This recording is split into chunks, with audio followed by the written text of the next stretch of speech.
ihe kpatara Chukwu ji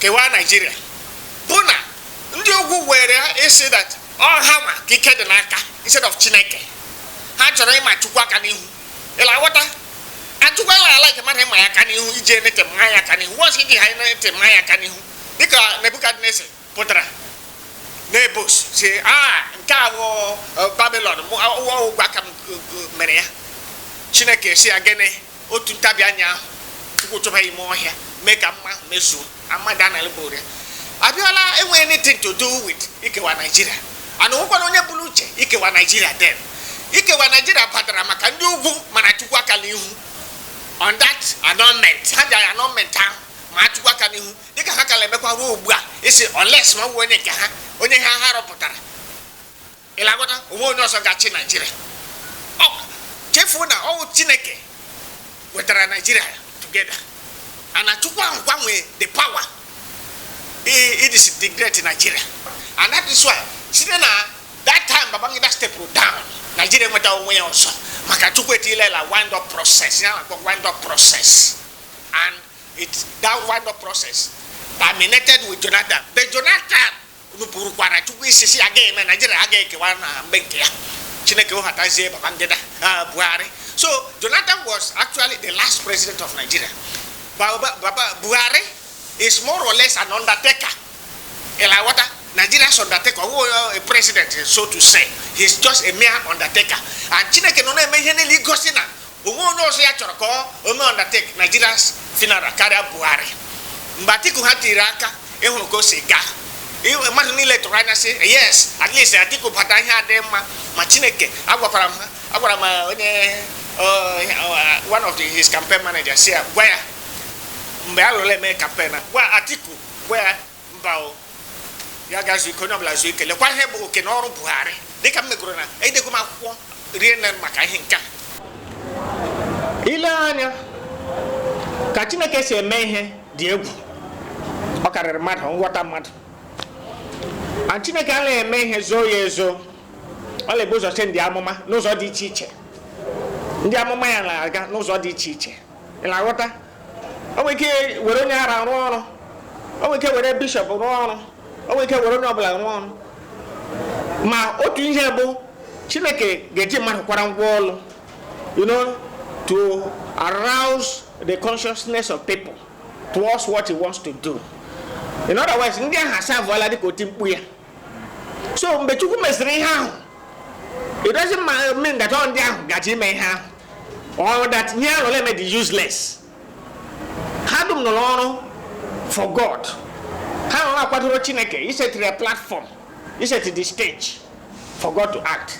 But ihe na ọ dị ya bụ that Chineke adịghị erikọ otuto ya with anybody. God doesn't share his glory with anybody. But he will use human beings. Before Jesus abịa, enwere aza ọtụtụ ndị mmadụ bidoro prophesy ọ ga-abịa otu ọ ga-esi bịa nobody knows. But mgbe oge ya ruru, God confirmed their words. So ndị a niile dịka kpọrọ Chukwu tutere mmụọ ha ime ihe a dịka Masob. Let's take example Masob. Mgbe Masob bidoro 2000 before ha bido mgbe Chukwu gwara m si obodo a yekewago ya lekwa ihe lụla eme because agwa m isi mbụ yekele ya ịla aghọta ajọsị m dị akwụkwọ ahụ but mgbe oge ya ruru 2000 ka ọ bịara remind them mgbe Obasanjo batara ala ọchịchị ka ọ bịara remind them si ihe ahụ the third one kwa m hụ ya emezuola the first second the third one that orugola mmezu ịla aghọta Chukwu bịazie m si dute mmụọ m si oge eruola mgbe ya je eke Nigeria ụzọ atọ imezu nkwa ya kwere Babangida si m kwado obodo maka ya ma gwa ya si Chineke ịhụlanụ m tọrọ si cheji m anwene mma ka ya otu m ga-esi gaa ya njem a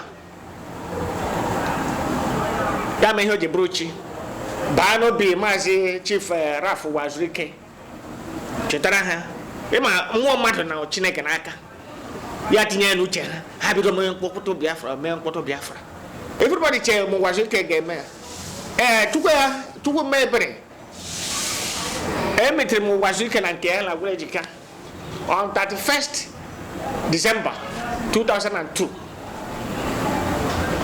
ma boy that Chineke ihe ono na eme Chineke ziri ya ma ho bụ ka otute mmụọ ndị mmadụ maka ihe Chukwu gaji ime n'ọdịnihu nye Chukwu kwadogoro ime ma ọ bụ ka ya ma bụ wazirike divide Nigeria see left to him even a foothold that he cannot separate a foothold in his father's compound from Nigeria. That's okay. So, okay, only that all ballet, the car, America, Chem on here, Wadum getting Israel said, you America, but you go see, I will not share my glory with anybody. Mazin Nam the Kano, Modica was it Katago, Mazin Nam the Kano Pota. Chineke were kwara wall ni no kan finally rugo ya mekwa kiyama ya dikwa ko Messiah mbodi mecha wani lesi obia chetakwa na Buhari alago more dead but Chineke po achi Buhari you understand nina otoku da na Isaiah say oto ahụ mo wan kwadore ko gemesu Chineke po achi Buhari na alande dento Buhari lotabia post ha niile the press release on that. Buhari that he mere wo ichema Izobuselandia makana he ike ma he mere wo ni nyere ala Chineke ohere ka o mesi ha hoji buruchi lekwe kela Nigeria nya he no eche mo ge o mekwala ela wada so ndi anile ma rewa o moduduwa ma Niger Delta ha niile bu ndi Chineke kpalire mmụọ ha in tune with what God is doing. Everybody's agitation today is freedom. And all Chuku Tiringa no binding matter. Maka, okay, how to regime, I think I want. Okay, it might depend on hair.